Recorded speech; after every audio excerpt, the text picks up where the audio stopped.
મારી બહેન અને મારા જીજા જ્યાં રહેતા હતા તે શહેરમાં મારી બદલી થઈ ગઈ. તેઓને મળીને મને ખૂબ જ આનંદ થયો, કારણ કે હું મારા જીજા સાથે ખૂબ જ ફ્રેન્ડલી વ્યવહાર હતો અને મારી બહેન સાથે તો મને હંમેશા ખૂબ જ જામતો હતો. 3-4 દિવસમાં હું મારો બધો સામાન લઈને તેની પાસે પહોંચી ગઈ. તેઓ પણ મારા આવવાથી ખૂબ જ ખુશ હતા. મારી બહેનને 2 સુંદર બાળકો હતા જેમની સાથે હું રમવાનું પસંદ કરતી હતી. એક દિવસ મારે એક મીટિંગ માટે 4 દિવસ માટે બીજા શહેરમાં જવાનું હતું. તેથી હું દીદીને કહીને ત્યાંથી મારો થોડો સામાન લઈને નીકળી ગઈ. જેવી હું ફ્લાઇટમાં ચડી કે તરત જ મારા બોસનો ફોન આવ્યો કે વિદેશી ક્લાયન્ટની મીટિંગ માટે મળવા આવી રહ્યા હતા. તેમણે ખરાબ હવામાનને કારણે તેમની બધી ફ્લાઇટ કેન્સલ કરી દીધી છે. તેથી હવે તેઓ આ અઠવાડિયે ત્યાં આવશે નહીં. હવે આ મીટિંગ 2 અઠવાડિયા પછી રાખવામાં આવશે. મીટિંગ કેન્સલ થવાથી મારે દીદીના ઘરે પાછું જવું પડ્યું અને જ્યારે હું ઘરે પહોંચી તો જોયું કે દરવાજો અંદરથી બંધ હતો. મેં ઘણા સમય સુધી બેલ વગાડી પણ કોઈએ દરવાજો ન ખોલ્યો. પછી મને લાગ્યું કે કદાચ બેલ ખરાબ થઈ ગઈ છે. તે પછી હું લાંબા સમય સુધી દરવાજો ખખડાવતી રહી પણ કોઈ દરવાજો ખોલતું નહોતું, જેના કારણે મને થોડી ચિંતા થવા લાગી. દીદીને કંઈક થયું હશે તો? કારણ કે જીજા પણ સવારે એકવાર તેમની ઓફિસે જાય છે અને સાંજે જ પાછા આવે છે અને ઘણીવાર તેઓ તેમના કામ માટે શહેરની બહાર પણ રહે છે. તેથી આ સમયે મારી બહેન ઘરે એકલી હોય છે અને બાળકો પણ સારામાં હશે. ક્યાંક તેની તબિયત તો ખરાબ થઈ ગઈ હોય નહીં ને? મને ખૂબ જ ટેન્શન થઈ રહ્યું હતું. મારી પાસે બીજી કોઈ ચાવી ન હતી. તેથી જ મેં તેના ઘરની અંદર જવાનો રસ્તો શોધવાનું શરૂ કર્યું. જ્યારે હું પાછળ તરફ ગઈ તો જોયું કે તેના રસોડાની બારી ખુલ્લી હતી, જે જોઈને મને થોડી રાહત અનુભવાઈ. મેં તરત જ બારીમાંથી કૂદી અંદર પ્રવેશ કર્યો, પણ મને મારી બહેન અંદર ક્યાંય દેખાઈ નહીં. પછી થોડે આગળ વધી પછી મેં જોયું કે ટેબલ ઉપર કેટલાક ગુલાબ રાખ્યા હતા અને મારી બહેનના રૂમમાંથી કેટલાક વિચિત્ર અવાજો આવી રહ્યા હતા. તેથી હું તે દિશામાં આગળ વધી. તેમના રૂમનો દરવાજો થોડો ખુલ્લો હતો.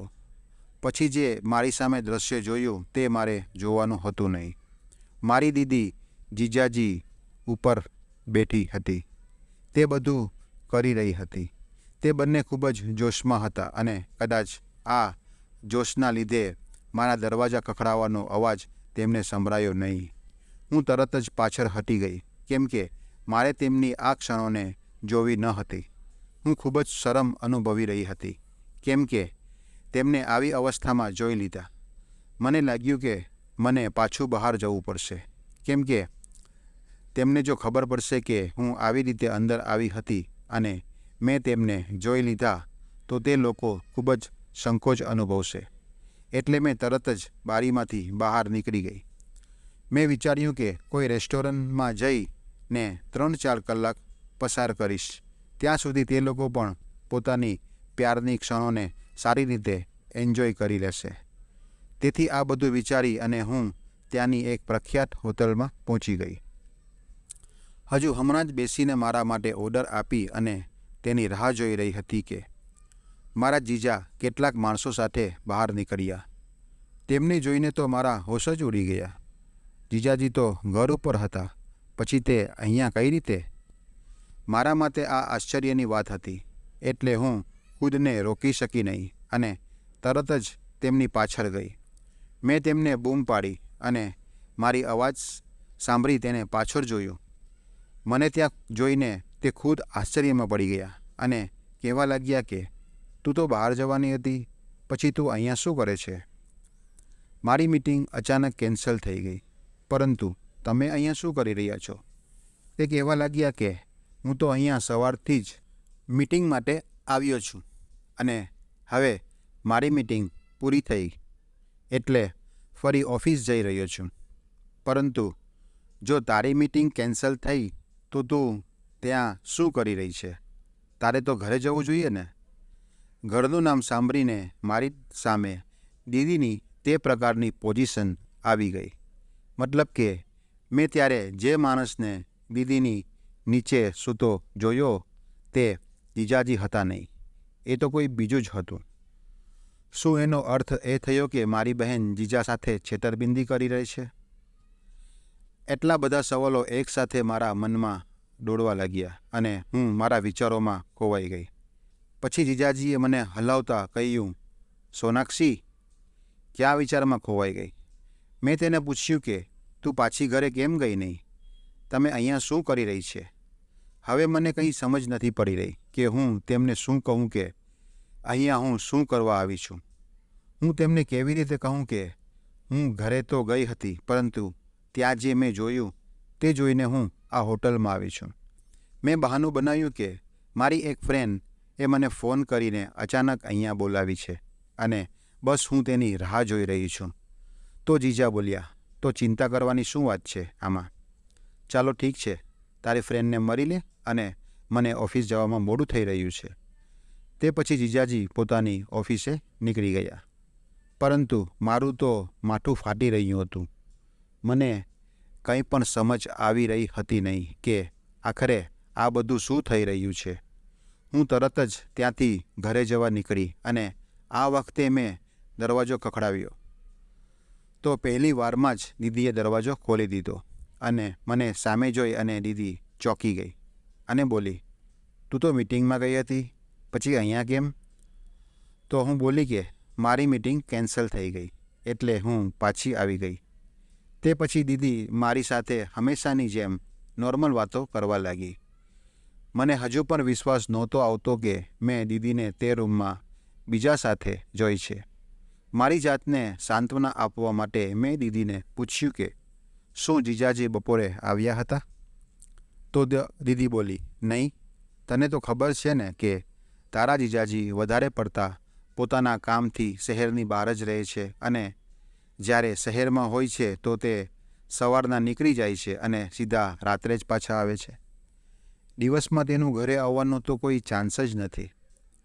પરંતુ તું આ બધું કેમ પૂછી રહી છે? તો મેં કહ્યું કે નહીં, બસ આમ જ પૂછી રહી છું. તેના પછી મેં જમવાનું જમી અને મારા રૂમમાં ચૂપચાપ બેસી ગઈ. પરંતુ મારા દિમાગમાં હજુ પણ તે જ દ્રશ્ય ચાલી રહ્યું હતું જે મેં થોડા કલાકો પહેલાં જોયું હતું. દીદીના બાળકો મારી સાથે રમી રહ્યા હતા, પરંતુ આજે તેમની સાથે રમવાનું જરા પણ મન હતું નહીં. મને વારંવાર રડવાનું મન થતું હતું. મારું મન તો એમ કરતું હતું કે દીદી પાસે જઈ અને પૂછું કે આખરે તે આ બધું શું કરી રહી છે. પોતાના હાથે જ પોતાનું ઘર બરબાદ કરી રહી છે. જીજા તો કેટલા સારા છે, તેમની ખૂબ જ કદર કરે છે. તેમને કોઈ પણ ચીજ વસ્તુની કમી થવા દેતા નથી. પછી આખરે દીદી તેમને દગો કેમ કરી રહી છે? તેમને કંઈ પણ પૂછી શકતી નથી, કારણ કે હું જે વિચારી રહી હતી કે મેં જે જોયું છે તેમાં કેટલું સત્ય છે તે હું પૂરી ખાતરીપૂર્વક કહી શકતી નથી. મેં હવે વિચાર્યું કે હવે આ મામલાની ઊંડાણ સુધી તપાસ કરવી પડશે અને મેં દીદી ઉપર નજર રાખવા માંડી. તે દિવસથી હું દીદી ઉપર નજર રાખવાનું શરૂ કરી દીધું. તે રાત્રે જોયું કે જીજાજીના સૂઈ ગયા પછી તેમના ફોન ઉપર કોઈનો ફોન આવે છે અને તે ચૂપચાપ ટેરેસ ઉપર જઈ અને તેમની સાથે વાતો કરે છે. આનાથી મને એક વાત તો કન્ફર્મ થઈ ગઈ કે કોઈની સાથે વાત તો કરે છે. તેમના જીવનમાં કોઈ બીજો પુરુષ છે, પરંતુ તે આ બધું શું કામ કરી રહી છે તે જ મને સમજ નથી આવી રહ્યું. હવે થોડા દિવસો વીત્યા કે મારા બોસે મને એક જરૂરી મીટિંગ માટે એક મોટી હોટલમાં મોકલી. હું મારી મીટિંગ પૂરી કરી અને ત્યાંથી નીકળતી જ હતી કે ત્યારે મેં દીદીના રિસેપ્શન એરિયામાં જોઈ. તેના પછી તે ત્યાં વાત કરી અને ઉપર રૂમ તરફ ચાલી ગઈ. મેં પણ તેને ચૂપકેથી પીછો કર્યો અને જોયું કે તે એક રૂમમાં અંદર ગઈ. તેના પછી હું નીચે રિસેપ્શન એરિયામાં તેની રાહ જોવા લાગી. લગભગ 2 કલાક પછી તે રૂમની બહાર આવી અને 5 મિનિટ પછી તે જ રૂમમાંથી એક પુરુષ બહાર આવ્યો, પરંતુ તે કોણ હતો તે હું જાણતી હતી નહીં, ને મેં તે પુરુષને જિંદગીમાં પહેલી વાર જોયો હતો. મેં મારા પોતાનો ચહેરો ઢાંકી દીધો. પછી મેં જોયું કે તે પુરુષ ત્યાંથી ચાલ્યો ગયો, પરંતુ દીદી હજુ હોટલની બહાર જ ઊભી હતી. મને લાગ્યું કે ના જાણે કોને રાહ જોઈ રહી છે. ત્યારે એક ટેક્સી તેમની સામે આવી અને તે ટેક્સીમાં બેસી અને ક્યાંક જવા લાગી. મેં તરત જ બીજી ટેક્સી કરી અને દીદીની ટેક્સીનો પીછો કરવાનું કહ્યું. મને લાગ્યું કે કદાચ ઘરે જઈ રહી હશે, પરંતુ ઘરનો રસ્તો તો પાછળ જ રહી ગયો હતો. આખરે દીદી ક્યાં જઈ રહ્યા છે? અમારી ટેક્સી આગળ વધી રહી હતી કે અચાનક દીદીની ટેક્સી એક હોટલની પાસે રોકાઈ. તેના પછી તે ઉતરી અને હોટલની અંદર ચાલી ગઈ. હું પણ જલ્દીથી છુપાઈને તેની પાછળ ગઈ. ત્યારબાદ તે લિફ્ટ દ્વારા તે હોટલના એક રૂમની અંદર ગઈ અને લગભગ 2 થી 3 કલાક પછી તે પણ તે રૂમમાંથી બહાર આવી અને તેની સાથે એક વ્યક્તિ પણ બહાર આવ્યો. આ વખતે આ માણસને જોઈને હું ચોંકી ગઈ, કારણ કે આ માણસ બીજું કોઈ નહીં પણ જય હતો. જય મારા મોટા ભાઈનો દોસ્ત હતો અને તે આટલી દૂર અહીંયા શું કરી રહ્યો હતો? અને દીદી તેની સાથે હોટલના રૂમમાં આવી રીતે ચૂપચાપ મરવા કેમ આવી હતી? મને આ બધું કંઈ સમજમાં આવી રહ્યું હતું નહીં. તે બંને એકસાથે હોટલમાંથી બહાર નીકળ્યા અને અલગ અલગ ટેક્સીમાં બેસી અને ક્યાંક ચાલ્યા ગયા. મારું મગજ કામ કરતું બંધ થઈ ગયું હતું. દીદી આટલા બધા પુરુષો સાથે. મેં મારી જાતને કહ્યું કે હું મારી પોતાની બહેન વિશે આવું કેવી રીતે વિચારી શકું? નાનપણથી જ આજ સુધી મેં મારી બહેનને ક્યારેય એવું કંઈ કરતા નથી જોઈ જેનાથી મને તેના ચરિત્ર પર શંકા થાય. પરંતુ પછી આજે હું મારી આંખોથી જે જોઈ રહી છું તે આ લોકો સાથે હોટલના રૂમમાં જઈને તે આખરે શું કરી રહી હતી. હું સાંજે પાછી આવી ત્યારે જોયું કે દીદી ખૂબ જ પરેશાન હતી. મેં તેમને પૂછ્યું કે આટલી પરેશાન કેમ છો? તો તેણે કહ્યું કે મને ઘરે રહીને કંટાળો આવે છે. તમે બધા પોતપોતાના કામ પર નીકળી જાઓ છો અને બચ્ચા પણ સ્કૂલે જતા રહે છે, એટલે ઘર પર હું એકલી રહી જાઉં છું. તમારા લોકો પાસે ટાઈમ નથી કે મારી સાથે બહાર ફરવા આવી શકો. એક કામ કરો, તમે અને તમારા જીજાજી એક દિવસની ઓફિસમાંથી રજા લઈ લ્યો, પછી ચાલો સાથે ક્યાંક બહાર જઈએ. ઘણો સમય થઈ ગયો કે હું ક્યાંય બહાર ગઈ નથી અને બાળકો પણ ક્યાંય ગયા નથી. મેં તેને હા કહીને માથું હલાવ્યું, પણ મારી બહેનનું સફેદ જૂઠ સાંભળી હું દંગ રહી ગઈ, કારણ કે આજે મેં મારી બહેનને ઘણા કલાકો સુધી ઘરની બહાર રખડતી જોઈ, પણ તેમ છતાં તે જાણે ઘણા મહિનાઓથી ઘરની બહાર ગઈ ન હોય તેવું વર્તન કરતી હતી.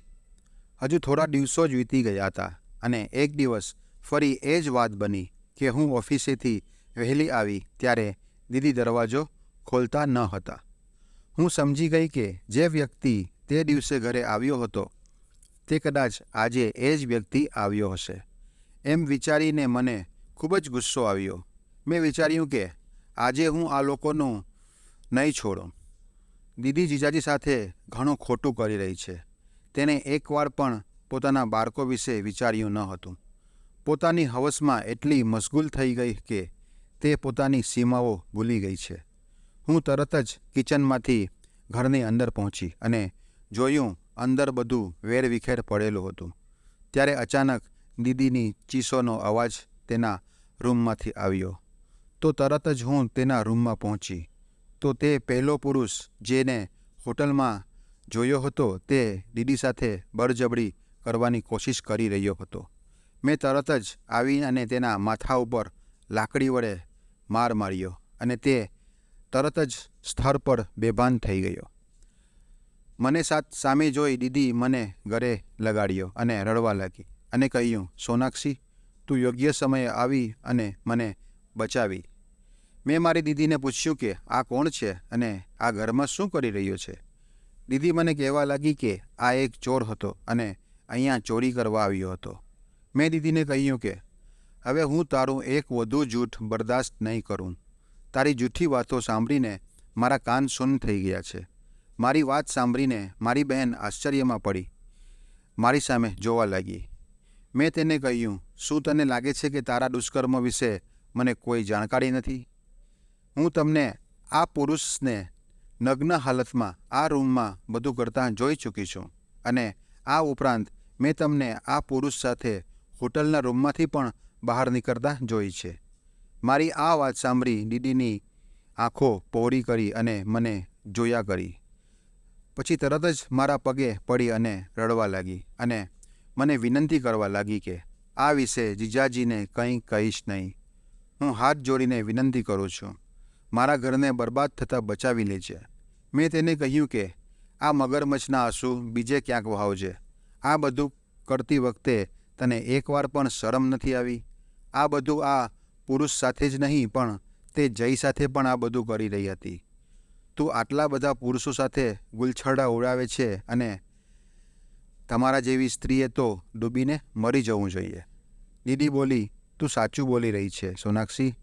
મારા જેવી સ્ત્રીને જીવવાનો કોઈ હક નથી. તેના પછી તે તરત જ દોડી અને પોતાની કબાટની પાસે પહોંચી અને તેમાંથી એક ગન કાઢી અને પોતાના માથા પર ગોલી ચલાવવાની જ હતી કે ત્યારે જ મેં તેનો હાથ પકડી અને ગન હાથમાંથી જૂટી લીધી. આ બધું જોઈને હું પણ ગભરાઈ ગઈ. મેં તેમને કહ્યું કે જો તું તારા કૃત્યથી આટલી શરમ અનુભવે છે તો તું આ બધું કેમ કરી રહી છે? તેણે કહ્યું કે હું આ બધું મારી મરજીથી નથી કરી રહી, પરંતુ મને આવું કરવાની ફરજ પડી છે, કારણ કે આ વ્યક્તિ મને બ્લેકમેલ કરી રહ્યો હતો. હું બ્લેકમેલની વાત સાંભળીને દંગ રહી ગઈ. મેં કહ્યું કે તમને શું કામ બ્લેકમેલ કરી રહ્યા હતા? આખરે તેનું શું કારણ છે? તો દીદીએ કહ્યું કે આજે હું તને બધું કહીશ, પરંતુ મને એક વચન આપ કે તું મારી મદદ કરીશ, કેમ કે હું આ જારમાં એટલી બુરી રીતે ફસાઈ ગઈ છું કે મારા એકલા હાથે તેમાંથી નીકળી શકું તેમ નથી. મેં કહ્યું કે તમે મને બધું સાચું કહેશો તો જ હું તમારી મદદ કરીશ. અને પછી મેં અને મારી બહેનને તે માણસને ખુરશી પર બરાબર બેસાડી અને બાંધી દીધો અને તેના મોં પર કપડું બરાબર વીંટાળ્યું. મેં દીદીને પાણી પીવડાવ્યું અને થોડીક શાંત કરી. ત્યાર પછી તે મારી સામે પોતાની ભૂતકાળના પાના ખોલવા લાગી, જેના વિશે આજ દિન સુધી કોઈ જાણતું નહોતું. દીદીએ જણાવ્યું કે લગ્ન પહેલાં જીજાજી તેને ખૂબ જ પ્રેમ કરતા હતા. ક્યારેક રોમેન્ટિક ડે ગોઠવતા તો ક્યારેક બહાર ફરવા લઈ જતા, પરંતુ બાળક થયા પછી જીજાજીએ દીદી ઉપર ધ્યાન આપવાનું બિલકુલ બંધ કરી દીધું. દીદીએ આના વિશે ઘણી વખત જીજાજીને ફરિયાદ કરી કે તમને થોડો સમય કાઢી આપો, પરંતુ તે દરેક વખતે તેમને કહે કે તે આ પૈસા તેમના માટે જ કમાઈ રહ્યો છે અને રૂપિયા પૈસાની કોઈ કમી નથી, તો પછી ફરિયાદ શું કામ કરે છે? તો દીદીએ ઘણી વખત સમજાવવાની કોશિશ કરી કે ફક્ત પૈસા જ બધી નથી થતું, પૈસાથી બધી ઈચ્છાઓ પૂરી કરી શકાતી નથી. તેમને જીજાજીના સમયની જરૂર હતી, પરંતુ જીજાજી આ વાત સમજવા તૈયાર હતા નહીં. આ દરમિયાન માની તબિયત ખરાબ થઈ તો તેમણે દીદી થોડા દિવસો પોતાની પાસે બોલાવી લીધી, કેમ કે તે સમયે હું એન્જિનિયરિંગ કોલેજમાં હતી અને ભાભીના પિતાજીના મૃત્યુ થઈ જવાના કારણે ભાઈ અને ભાભી તેના માવતર ગયા હતા, જે કારણે માં બિલકુલ એકલી હતી. દીદી જ્યારે ઘરે પહોંચી તો બચ્ચાઓનું ધ્યાન રાખવા અવારનવાર ભાઈના દોસ્ત જય ઘર ઉપર આવતો હતો. ખબર નહીં કેમ તેને દીદીના ચહેરા પર ઉદાસી અનુભવી અને તેને ધીમે ધીમે દીદી સાથે દોસ્તી કરવાનું શરૂ કર્યો. દીદીને પણ તેનો સાથ પસંદ આવવા લાગ્યો. તે બાળકોને પણ ખૂબ જ સારી રીતે ધ્યાન રાખતો હતો અને બાળકો પણ તેનાથી ખૂબ જ ખુશ હતા.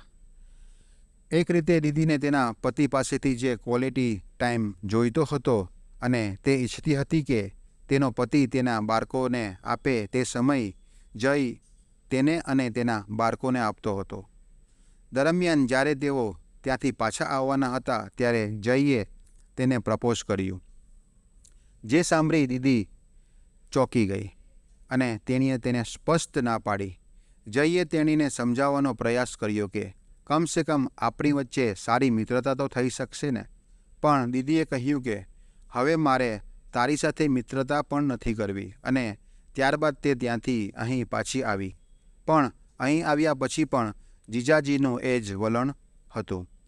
દીદીએ ઘણી રીતે અજમાવી જેથી જીજાજીએ તેમના પર ધ્યાન આપવાનું શરૂ કરે, પણ તેમને કોઈ વાતમાં રસ નહોતો અને એકલતા દીદીને ખાઈ રહી હતી. તે કંટાળાજનક રોજિંદા જીવનથી સંપૂર્ણપણે કંટાળી ગઈ હતી. તેને લાગવા માંડ્યું હતું કે કદાચ તે ધીરે ધીરે ડિપ્રેશનનો શિકાર બની રહી છે. પછી એક દિવસ અચાનક જઈએ તેણે ફોન કર્યો. સૌ પ્રથમ તેણે તે દિવસે જે કહ્યું તેના માટે તેણે માફી માંગી અને પછી તેણે કહ્યું કે આપણે સારા મિત્રો તો રહી શકીએ છીએ કારણ કે મેં હંમેશા તને એક સારો મિત્ર ગણ્યો છે. દીદીને લાગ્યું કે દોસ્તી કરવામાં કંઈ ખોટું નથી. તે દિવસથી જય સાથે તેની વાતચીત શરૂ થઈ ગઈ.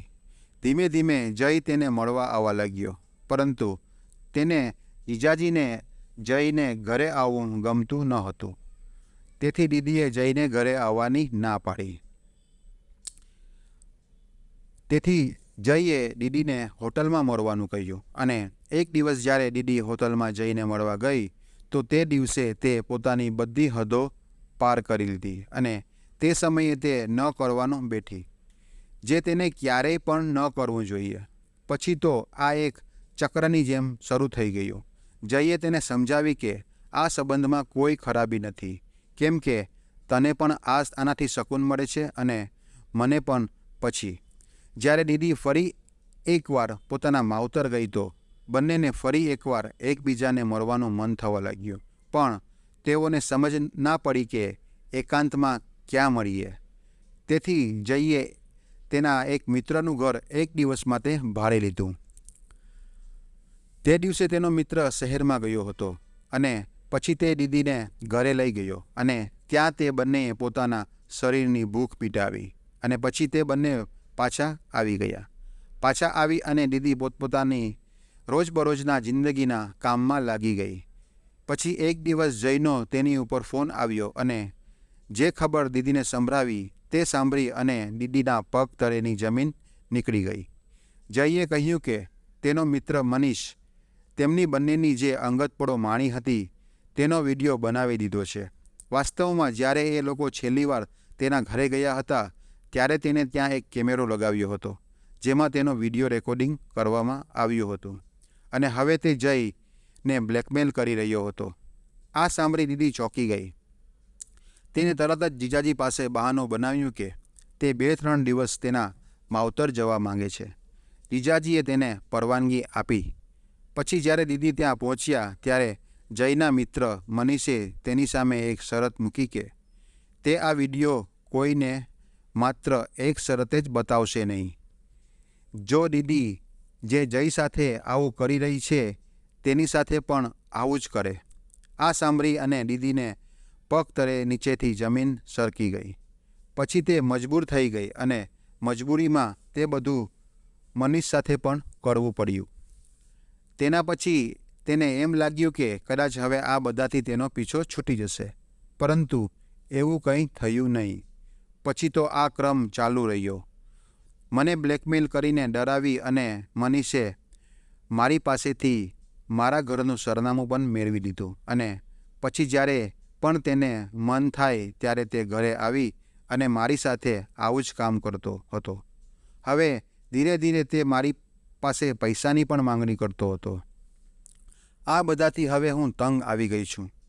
હવે મને લાગે છે કે હું તેના જાળમાં ફસાઈ ગઈ છું. હું જઈને પણ કંઈ કહી શકતી નથી, કેમ કે જો તેણે આ બધું કહીશ તો કે તેની પીઠ પાછળ મનીષ સાથે પણ આ બધું હું કરતી આવી રહી છું તો તે મને ધોકેબાજ સમજશે અને હું ધોકેબાજ નથી. આટલું કહી અને દીદી રડવા લાગી. ત્યારે મેં જોયું કે મનીષ ભાનમાં આવી રહ્યો છે. ત્યારે મેં જલ્દીથી તેનો મોબાઈલ લઈ લીધો અને તેના મોબાઈલમાંથી દીદીનો વિડીયો ડિલીટ કરી દીધો અને તેને કહ્યું કે આજ પછી મારી દીદીની આસપાસ પણ તું નજર આવ્યો તો હું પોલીસમાં કમ્પ્લેન કરીશ. મારી વાત સાંભળી અને તે જોરજોરથી હસવા લાગ્યો અને કહ્યું કે તમને શું લાગે છે કે મારા ફોનમાંથી વિડીયો ડિલીટ કરવાથી તમારી દીદી બચી જશે? હજી એક વિડીયો તો જયના ફોનમાં પણ છે. તેની આ વાત સાંભળી અને મારા અને દીદીના બંનેના હોશ ઉડી ગયા. દીદી બોલી કે આખરે તું કહેવા શું માંગે છે? ત્યારે મનીષે કહ્યું કે આ બધું તો જયનો જ બનાવેલો પ્લાન હતો. તેણે જ કહ્યું હતું કે કોઈ પણ બહાનું બનાવી અને તમને મારા ઘરે બોલાવશે અને પછી હું તમારો વિડીયો બનાવીશ. પછી હું તમને બ્લેકમેલ કરીશ, તમારી સાથે મજા કરીશ અને તારી પાસેથી પૈસા પણ લઈશ. અને પછી તે પૈસા મારા અને જય વચ્ચે અડધા અડધા વેચી લઈશું. આ રીતે અમે બંને સાથે મળીને તારું બધું લૂંટતા રહ્યા, શરીર પણ અને પૈસા પણ. અને તું એટલી બેવકૂફ સ્ત્રી નીકળી કે તને તેનો ખ્યાલ પણ ન આવ્યો કે અમે બંને તારો ફાયદો ઉઠાવી રહ્યા છીએ. આ બધું સાંભળી દીદી એકદમ રડવા લાગી અને બોલી, હવે મારી પાસે આત્મહત્યા સિવાય કોઈ વિકલ્પ નથી.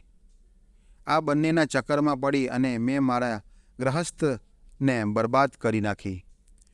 જો મેં મારી ઈચ્છાઓ પર કાબૂ રાખ્યો હોત તો મારે આ દિવસ જોવો ન પડ્યો હોત. હું ખૂબ જ ખરાબ માતા છું. મારા બાળકોને મારા જેવી માતા ક્યારેય ન હોવી જોઈએ. દીદીએ ફરી એકવાર આત્મહત્યા કરવાનો પ્રયાસ શરૂ કર્યો તો મેં તેને લાગણીમાં આવીને ફરી મૂર્ખતાઈ ભર્યું કંઈ ન કરવાનું કહ્યું. પહેલાં જ તમે પોતાની જિંદગી ખરાબ કરવા આવા ઘણા પગલાં ભરી ચૂક્યા છો, પરંતુ કમસે કમ હવે તો કોઈ એવું કામ ના કરો અને તમારા બાળકો વિશે વિચારો કે તમને કંઈક થશે તો તમારા બાળકોનું શું થશે. દીદી મને કહેવા લાગી કે હવે તું જ મને કહે કે આત્મહત્યા સિવાય મારી પાસે કયો રસ્તો છે? હવે આ બધામાંથી હું કેવી રીતે બચીશ? મેં તેને કહ્યું કે ચિંતા ન કર, આપણે ઠંડા દિમાગથી વિચારવું પડશે, માટે થોડી વાર શાંત રહ. મેં દીદીને કહ્યું કે હવે આપણી પાસે એક જ રસ્તો છે કે આપણે જીજાજીને બધું કહી દઈએ. મારી વાત સાંભળી અને દીદી ખૂબ જ રડવા લાગી. હું આ બધું તારા જીજાજીને નહીં કહી શકું. જો તેને ખબર પડી જશે તો તે મને છૂટાછેડા આપી દેશે અને હું તેને છોડવા માંગતી નથી. આના કરતાં તો હું મરી જાઉં તે સારું છે. મેં તેમને કહ્યું કે તમે સમજતા કેમ નથી? આપણી પાસે બીજો કોઈ રસ્તો નથી. દીદી જીજાજીને બધું કહેવા માટે તૈયાર જ હતા નહીં. અને મનીષ પોતાને ખૂબ જ સ્માર્ટ સમજી રહ્યો હતો અને ખૂબ જ ખુશ થઈ રહ્યો હતો.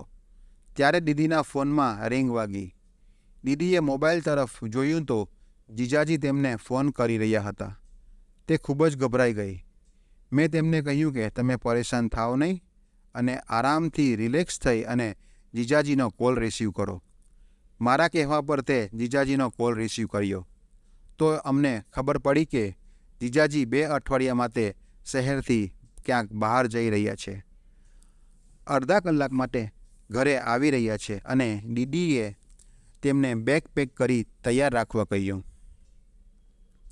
કેમ કે તેને તરત જ નીકળવાનો હતો.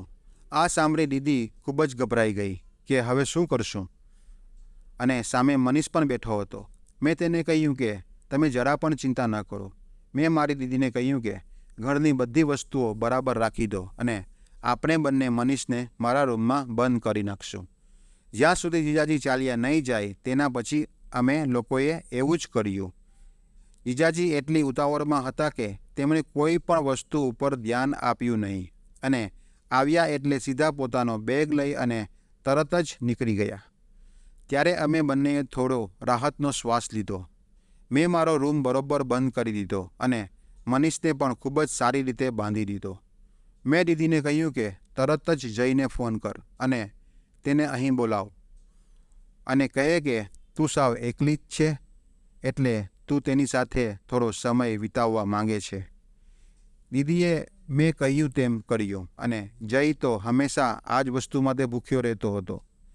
તે તરત જ તૈયાર થઈ ગયો અને બીજા જ દિવસે ઘરે આવી ગયો. દીદીએ તેને ચાય બનાવી અને આપી. હું સંતાઈ ગઈ હતી અને મેં તેની ચાયમાં નશીલી દવા મિલાવી દીધી હતી. ચાય પીતા જ તે બેભાન થવા લાગ્યો. તેના પછી મેં પોલીસને ફોન કરી અને બોલાવી લીધા અને કહ્યું કે આ લોકો કેવી રીતે મારી બહેનને બ્લેકમેલ કરતા હતા અને તેનો ગલત કામનો વિડીયો બનાવી લીધો હતો. તેના પછી પોલીસે મનીષના ફોનમાંથી તે વિડીયો ડિલીટ કરી દીધો. પોલીસને મારી વિનંતી કરવાથી તે તૈયાર થઈ ગયા કે આગળની જે પણ કાર્યવાહીની જાણકારી ફક્ત તે મને જ આપશે, ઘરના સભ્યોને જાણ કરશે નહીં. કેમ કે જો આ વાતની મારા જીજાજીને ખબર પડશે તો મારી બહેનની જિંદગી બરબાદ થઈ જશે. તેના પછી જય અને મનીષને બંનેને પકડી લીધા અને તેમની સામે કેસ શરૂ થયો. અમારી પાસે જે પણ પુરાવા હતા તે અમે દીદીએ કોર્ટમાં પોતાની જુબાની પણ આપી. જય અને મનીષને 15 વર્ષની સજા થઈ. આ કેસથી જોડાયેલી બધી જ કાર્યવાહી મેં પોતે જ હેન્ડલ કરી હતી, જેથી જીજાજીને આ બાબત વિશે બિલકુલ ખબર ના પડે. દીદી મનમાં ને મનમાં ખૂબ જ શરમ અનુભવતી હતી અને પોતાની નજરમાં જ પડી ગઈ હતી. મેં તેમને સમજાવી કે જે તમે ભૂલ કરી છે તેની કોઈ માફી નથી, પરંતુ તમારી જાતને વચન આપો કે હવે તમે જીજાજી સિવાય બીજા કોઈ વિશે વિચારશો નહીં. તેણે મારો ખૂબ જ આભાર માન્યો, કારણ કે મારા કારણે જ તેનો નાનકડો પરિવાર વિનાશમાંથી બચી ગયો હતો. અને તેણે મને વચન પણ આપ્યું કે હવે ફક્ત અને ફક્ત તેમના બાળકો અને પતિ ઉપર જ ધ્યાન આપશે. મનીષ અને જયને તેમના કરતૂતની સજા મળી ગઈ અને દીદીને પણ સબક મળી ચૂક્યો હતો. મિત્રો, તમે મને કોમેન્ટમાં જણાવજો કે સોનાક્ષીએ જે કામ કર્યું તે સારું કર્યું કે શું કર્યું, અને તેમના જીજાજીને આ વાતની જણાવવાની હતી કે નહીં. મિત્રો, જો તમને આ વિડીયો પસંદ આવ્યો હોય તો એક લાઈક કરજો અને કોમેન્ટ બોક્સમાં કોમેન્ટ જરૂર કરજો, અને પ્લીઝ ચેનલ ઉપર નવા આવ્યા હોય તો સબસ્ક્રાઈબ જરૂર કરજો. આ વિડીયો જોવા બદલ તમારો આભાર. ધન્યવાદ.